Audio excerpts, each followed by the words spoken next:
디젤 경유차 운행의 필수품인 요소수 부족 사태에 전국이 들썩이고 있습니다. 군 비축유를 공급할 방안도 검토 중이지만 역부족이라는 지적이 나오고 있죠. 그리고 지난주에 대선 대진표가 짜졌다는 속보를 저희가 전했는데 이번 대선에 검찰 수사가 상당한 영향을 미칠 거라는 그런 분석이 나오고 있죠. 관련 내용을 뉴스픽5에서 짚어보겠습니다. 네, JTBC의 가장 빠른 저녁 종합 뉴스, 정치부의 시작을 알리는 뉴스픽5입니다. 오랜만에 큰 화면으로 돌아왔습니다.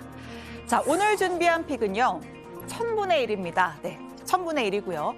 자, 검찰 대선, 그리고 먹는 치료제, 드론 암살 시도, 마지막으로 역대급 고지서로 꼽았습니다. 자, 첫 번째 픽은 1000분의 1 요소수 대란 이야기인데요. 디젤 경유차 운행의 필수품인 요소수 부족 사태에 전국이 들썩이고 있습니다. 재고가 없습니다. 우리 현장에 있는 차량도 주입을 못하고 있어요. 이번 주에 한 번 들어오고 그다음부터 안 들어왔어요. 그날 다 나갔어요, 그럼? 네, 이제 안 들어오거든요. 답답한 마음에 요소수 제조사에 전화해봤습니다. 저 경유차 운전자인데요. 이거 진짜 차 서게 생겼어요. 이거 요소수 어디 가서 넣을 수 있는지 제발 좀 알려주세요. 저희 전용 탱크로리로 배송을 하고 있는데 그 차만 보면 막 쫓아다니거든요. 네, 이렇게 요소수 배송 차량의 뒤를 쫓아도 시가의 10배 웃돈을 줘도 도통 구할 수가 없습니다. 수입의 90% 이상을 중국에 의존하는 요소수 하나가 우리나라 경제를 송두리째 뒤흔들고 있는 겁니다.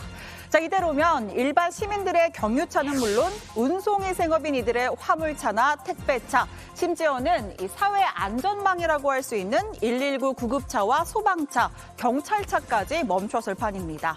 이 청와대 청원 게시판에는 요소수 대란 관련한 정부의 대책을 촉구하는 글들이 줄을 이었습니다. 문재인 대통령은 가용한 모든 방법을 동원해 발빠르게 대응할 것을 주문했습니다. 매점 매석에 대한 철저한 단속과 함께 공공부문 여유분을 활용하는 등 국내 수급 물량 관리에 만전을 기하는 한편 해외 물량 확보를 위한 외교적 노력에 총력을 다하라고 지시했습니다. 네, 그래서 급하게나마 호주로부터 요소수 2만 리터를 수입하기로 했습니다. 국내 한 기업이 현지 기업과 계약한 물량인데 정부가 이 군 수송기를 투입해서 빠른 수송을 돕기로 했습니다. 또 군 당국이 비축해놓은 요소수 재고 물량 20만 리터를 민간에 푸는 방안도 검토하고 있습니다.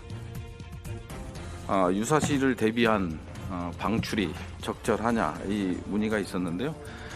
군 작전에 지장을 초래하지 않는 범위 내에서 한시적으로 대여하는 방안을 검토 중입니다. 그런데 물류업 현장에선요, 그걸 누구 코에 붙이냐, 하루 이틀만 먹고 살란 거냐, 아우성입니다. 환경부에 따르면 현재 운행되는 디젤 화물차 330만 대 가운데 200만 대 정도는 이 배출가스 저감 장치 SCR이 장착되어 있어서 요소수 없인 아예 시동조차 걸 수가 없습니다. 한 달에 요소수 약 2만 톤가량이 필요합니다. 하루에 한 600톤 정도, 월간으로는 한 2만 톤 정도를 차량용으로 필요한 걸로 그렇게 파악을 하고 있습니다.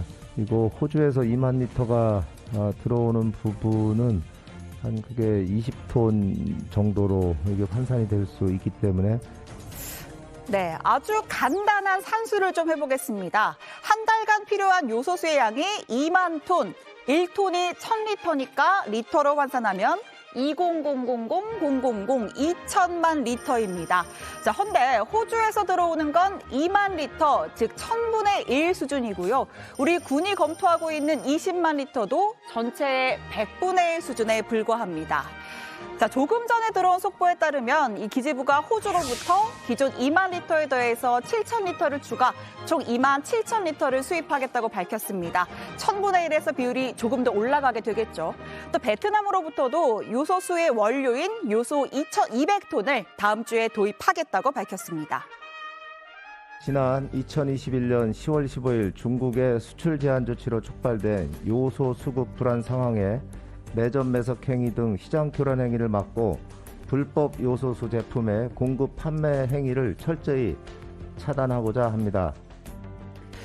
또 오늘부터 매점 매석 합동 단속을 시작했습니다. 업체나 주유소가 작년 월 평균 판매량보다 10%를 초과해서 보관하거나 혹은 수입 제조한 날로부터 10일 이내에 팔지 않으면 위법 행위로 적발되고요.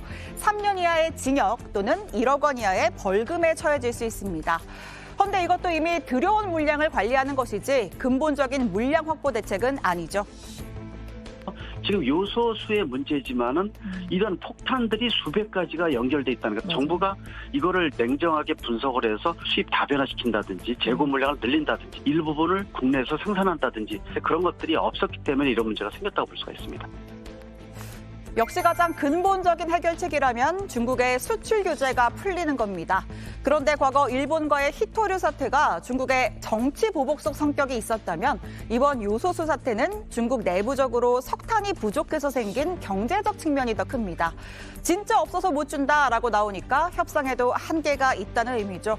겨울이 끝나는 내년 3월까지는 뾰족한 수가 없다고 합니다. 또 미리 수입선을 다변화했다면 좋았겠지만 이 역시 좀 늦었습니다.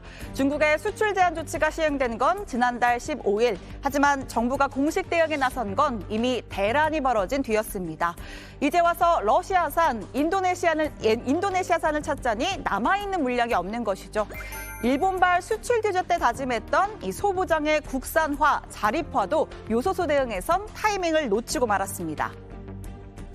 우리는 다시는 일본에게 지지 않을 것입니다. 국산화를 위한 기술 개발과 소재 부품 산업의 경쟁력을 높여 다시는 기술 패권에 휘둘리지 않는 것은 물론 제조업 강국의 위상을 더욱 높이는 계기로 삼겠습니다.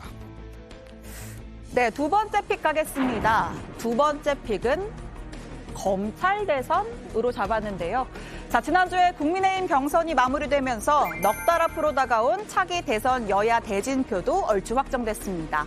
민주당 이재명, 국민의힘 윤석열 후보의 양강구도에 정의당 심상정, 국민의힘 안철수, 또 제3지대 후보들까지요. 자, 이제는 트랙을 벗어나서 관중석에 앉은 홍준표 의원, 이번 대선은 땡땡땡이다, 한 줄 평을 내놨습니다. 제가 26년간 정치를 해봤지만은 이렇게 참혹한 대선이 되는 것이 참 유감스럽습니다. 마치 검찰이 수사기관이 대선을 결정하는 그런 대선이 되어버렸는데 네, 또 홍 의원은 검찰이 주도하는 비리 의혹 대선에는 참여할 생각이 없다고도 했습니다. 민주당 이재명 후보와 국민의힘 윤석열 후보 모두 각각 대장동 특혜 의혹과 고발 사주 혹은 처가 의혹 등으로 검찰의 수사 대상인 점을 지적한 겁니다.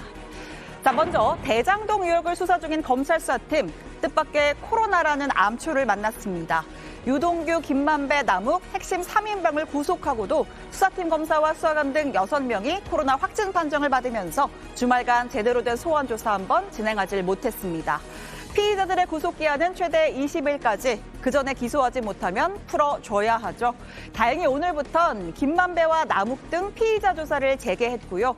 모레부턴 700억 원대 뇌물과 배임 등의 혐의로 구속된 유동규 전 본부장의 재판도 시작될 예정입니다.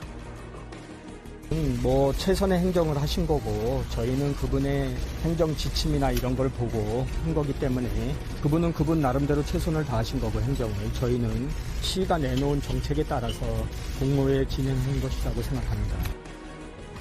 자, 그리고 윤석열 후보 관련 수사는 공수처가 전담하고 있습니다. 고발사주 의혹에 더해서 이번에는 판사 사찰 문건으로 윤 후보를 추가 입건했습니다. 시민단체 사법정의 바로 세우기 시민행동이 윤 후보를 직권남용과 개인정보보호법 위반 혐의로 고발한 데 따른 건데요. 검찰총장으로 재직하던 시절 손준성 전 대검 수사정보정책관 등에게 지시해서 주요 사건 재판을 담당하는 법관들의 가족관계, 취미, 세평 등 내밀한 정보를 위법하게 수집해 재판부 분석 문건을 만들도록 한 혐의입니다.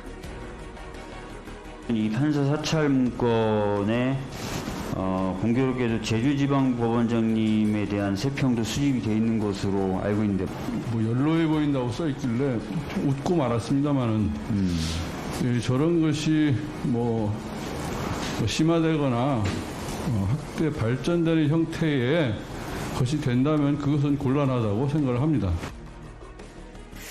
네, 나머지 픽들은 핵심만 쏙쏙 짚어보겠습니다. 자, 먼저 세 번째 픽은 코로나의 게임 체인저로 불리는 먹는 치료제 소식입니다.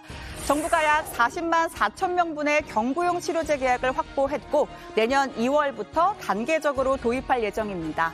이미 지난 9월에 머크앤컴퍼니와 20만 회분, 그리고 10월에 화이자와 7만 명분을 계약했고요. 나머지 13만 4천 분 계약도 이달 안에 마무리할 예정입니다. 특히 중증 환자 치료에 효과가 있을 것으로 기대하고 있죠. 이 단계적 일상 회복, 위드 코로나 과정에선 중환자 발생을 최소화하는 게 핵심입니다. 이 먹는 치료제, 특히 고위험군 중증 환자 치료에 효과가 있을 것으로 기대됩니다. 자, 그리고 오늘부터는 얀센 접종자 140만 명에 대한 부스터샷 접종이 시작됐고요. 한강공원의 야외 치맥도 넉 달 만에 해제된다고 합니다. 자, 오늘의 네 번째 픽은 역대급 고지서입니다. 자, 이번 달 말부터 종합부동산세, 종부세 고지서가 일제히 발송됩니다. 고가의 1주택 보유자부터 다주택자까지 폭탄 수준의 고지서를 받게 될 전망이라고 하는데요. 자, 우선 공시가격의 기준이 되는 시세가 대폭 오른 데다가 공시가격의 시세 반영률도 2, 3% 상승했습니다. 무엇보다 지난해 0.6에서 3.2%였던 종부세율이 올해 2배 가까이 뛰었습니다. 그래서 1주택자의 경우 과세 기준선을 9억에서 11억 원으로 높여줬지만 집값과 세율이 그 이상으로 더 높아졌고요. 따라서 세부담이 늘 수밖에 없습니다. 강남 등의 조정지역 대상자 2주택자의 경우에도 세부담 상환이 최대 300%까지 올라갔습니다. 종부세만 1억 이상 내는 경우도 상당하다고 하는데요. 앞서 기재부는 올해 종부세 세수를 5조 1천억 원에서 그리고 국회 예산정책처는 6조 원으로 대폭 증가할 것으로 전망했습니다. 자, 오늘의 마지막 픽은 드론 암살 시도입니다. 영화 같은 이야기입니다. 자, 이라크의 무스타프 알카드히미 총리가 드론 암살 공격을 당했습니다. 바그다드 내에 있는 그린존에 위치한 총리 관저 곳곳이 이렇게 파편으로 엉망이 된 장면인데요. 총리는 무사했지만 외곽 경비를 맡던 7명이 다쳤습니다. 비스밀라히 rahman rahim. إلى أهلي وشعبي في كل مكان من العراق العظيم. إلى كل من قلق في هذه الليلة. فقد تعرض منزلي إلى عدوان جبان والحمد لله والشكر أنا ومن يعمل معي بألف خير إن قواتكم الأمنية والعسكرية البطلة. 네, 사건의 배후는 아직 오리무중, 자처하는 세력도 등장하지 않았습니다. 다만 이라크는 지난달 총선 이후 정치적 갈등이 고조된 상황인데요. 친이란 성향의 민병대와 연계된 파타 동맹이 참패하자 지지자들이 부정선거를 주장했고 또 지난 5일에는 시위대가 그린존 진입을 시도하면서 큰 충돌이 빚어지기도 했었습니다. 자, 여러분은 어떤 소식을 오늘의 원픽으로 꼽으셨나요? 들어가서 이야기해보겠습니다. 뉴스픽 5였습니다.